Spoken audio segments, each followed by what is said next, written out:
The Education of a Christian Prince by Desiderius Erasmus. We're just going to read a little bit of it because it's quite interesting.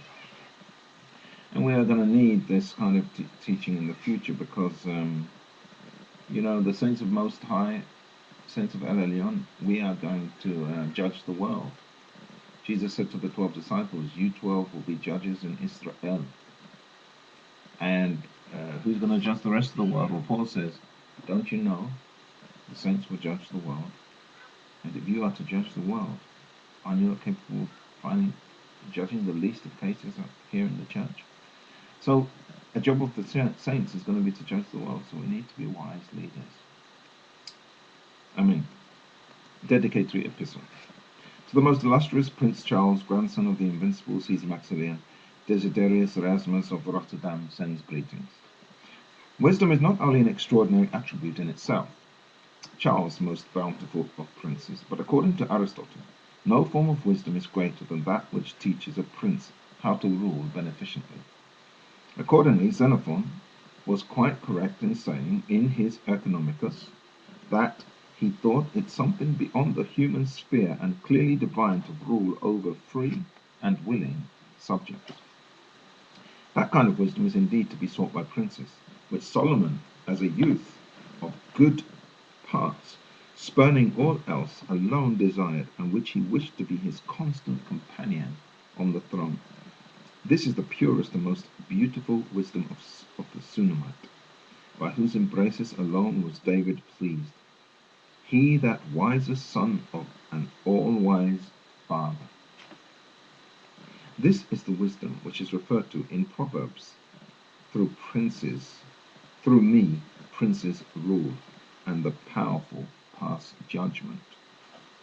Whenever kings call this wisdom into counsel and exclude those basest of advisers, ambition, wrath, cupidity, and flattery, the state flourishes in every way, and realizing that its prosperity comes from the wisdom of the prince, rejoices rightly in itself with these words, all good things together come to me with her, that is wisdom. Plato is nowhere more painstaking than in training of his guardians of the state. He does not wish them to excel all others in wealth, in gems, in dress, in statues, and attendance, but in wisdom alone. He says that no state will ever be blessed unless the philosophers are at the helm, or those to whom the task of government falls embrace philosophy. By philosophy, I do not mean that which disputes concerning the first beginnings of primordial matter, of motion and infinity, but that which frees the mind from the false opinions and vicious predilections of the masses, and points out a theory of government according to the example of the eternal power. It was something such as this that Homer had in mind when he had Mercury protect Ulysses against the potions of Circe and the Molyu flower. And not without reason did Plutarch say that no one serves the state better than he who imbues the mind of the prince, who provides and cares for everyone and everything with the best of ideas and those most becoming a prince. On the other hand, no one brings so serious a blight upon the affairs of men as he who has corrupted the heart of the prince with depraved ideas and desires. He is no different from the one who has poisoned the public fountain where all men drink. Likewise, Plutarch judges not in opposite that celebrated remark of Alexander the Great, departing from the talk he had had with Diogenes the Cynic, and still marveling at his philosophic spirit, so proud, unbroken, unconquered, and superior to all things human. He said, if I were not Alexander, I should like to be Diogenes. Nay, as great authority is exposed to many storms, the more was that spirit of Diogenes to be sought after, since he could rise to the measure of towering tumults. But as much as you surpass Alexander in good fortune, mighty Prince Charles, so much do we hope you will surpass him in wisdom. For he had gained a mighty empire, albeit one not destined to endure, solely through bloodshed. You have been born to a splendid kingdom and are destined to a still greater one. As Alexander had to toil to carry out his invasions, so will you have to labor to yield rather than to gain parts of your power. You owe it to the powers of heaven that you came into a kingdom untainted with blood, brought through no evil connection. It will be the lot of your wisdom to keep it bloodless and peaceful. You have the inborn nature, the soundness of mind, the force of character, and you have received a training under the most reliable preceptors.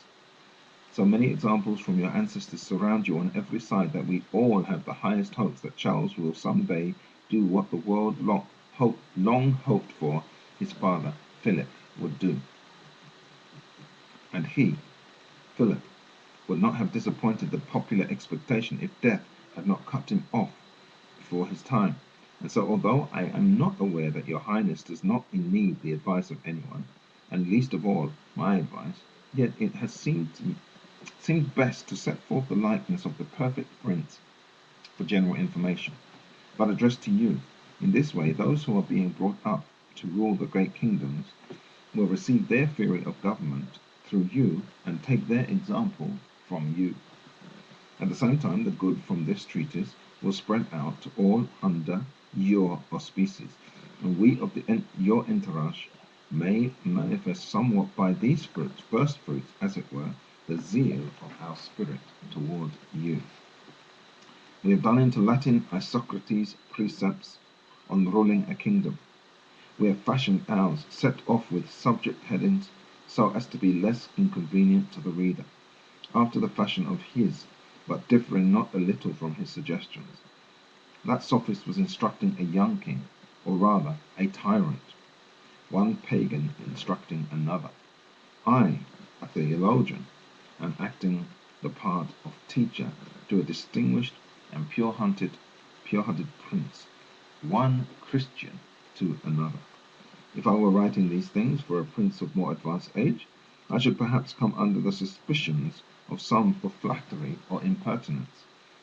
But since this little book is dedicated to the one who, although he evidences the highest hopes for himself, is still so youthful and so recently installed in his power that he could not as yet do many things which people are wont to praise or censure in princes, I am free from suspicion on both charges, and cannot appear to have sought any object beyond the public welfare. That to the friend of kings, as to the kings themselves, ought to be the only aim. Among the countless distinctions and praises which virtue by the will of God will prepare for you, this will be no small part. Charles was such an one that anyone could without the mark of flattery present to him the likeness of a pure and true Christian prince, which the excellent prince would happily recognize or wisely imitate as a young man always eager to better himself. With best wishes, Desiderius Erasmus. So this was the epistle leading up to the book, The Education of a Christian Prince.